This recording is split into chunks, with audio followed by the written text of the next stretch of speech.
Hello' everyone. আমাৰ সমাজত দুই প্ৰকাৰৰ প্ৰাণী আছে। এটাক ভাল ক'লেও প্ৰব্লেম আৰু এটাক বেয়া ক'লেতো প্ৰব্লেমেই।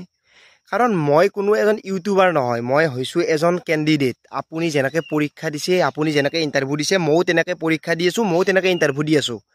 আপোনাৰ মাজৰ পৰাই বা আমাৰ মাজৰ পৰাই যদি কোনোবা এজনে চাকৰি পায়, আৰু সেইটো মই সদায় বিচাৰি আছোঁ যে আমাৰ অসমৰ ল'ৰা ছোৱালী চাকৰি পাওক।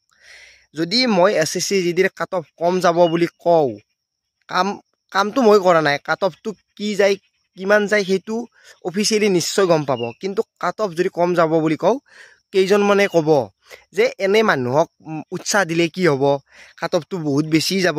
আৰু যদি মই কওঁ যে চেফ স্কোৰ 20+ লাগিব কাট অফতকৈ, তেতিয়া ক'ব কি কাট অফটো তই বনাবি নেকি, বা বেলেগক কিয় ডিম'টিভেশ্যন কৰা, কম নম্বৰ পোৱা বোলক কিয় মনটো ভাঙি পেলোৱা, এনেকুৱা ধৰণৰ কথা।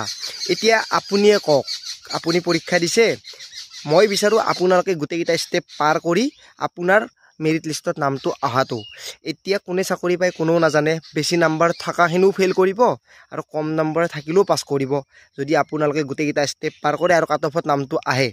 এতিয়া বেলেগৰ কথা নুশুনি, নাম্বাৰৰ কথা নাভাবি, যিটো ষ্টেপ আহি আছে সেই ষ্টেপটো কমপ্লিট কৰক, বেলেগ বাদ দিয়ক।